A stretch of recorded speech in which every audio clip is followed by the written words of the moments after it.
Ayan, may higit po sa akin. Ayan. Ayan. Ayan. Ayun.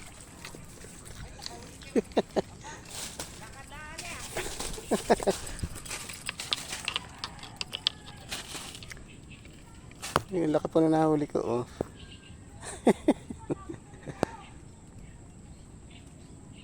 Ayan.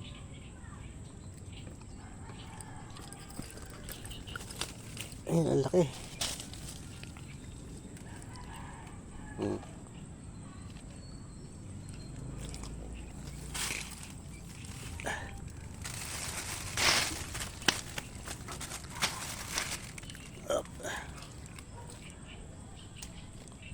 Ayan, hindi ko mahawakan. Laki. Ayan po. Mailuluto po natin ito mamaya.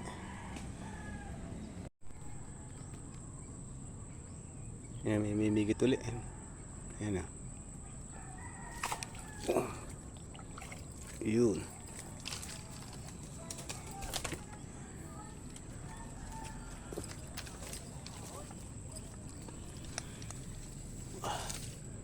Kauli na mo tayo ulit eh. Karami na tayo. Guys, ito po yung nahuli ko sa pamimilit kanina. Ayan. Malaki yung nahuli ko isa. Halos na nasako pa na isang palanggana. Oh.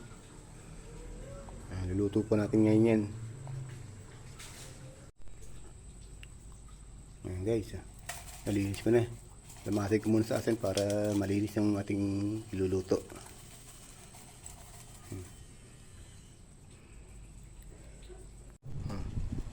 Guys, ito pangata po natin yung nahuli ko kaninang tilapia. Ayan, hinap po natin siya ng mga sangkap.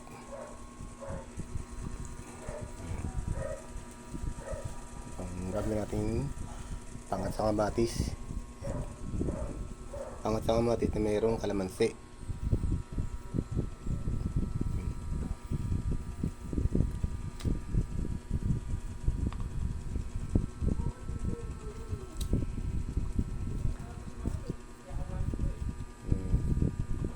Mamaya na po natin lalagay itong anong kalamansi.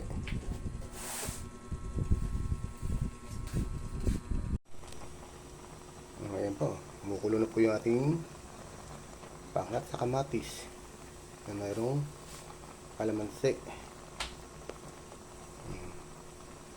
Lagyan na po natin siya ng seasoning.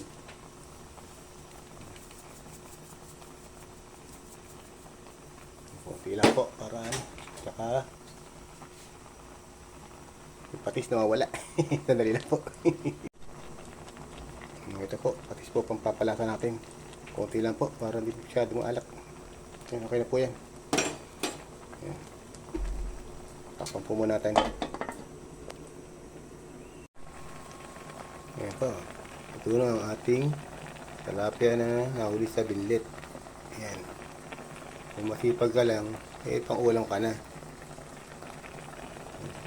Pagtsaga-tsaga lang. Ito ba? Ayan.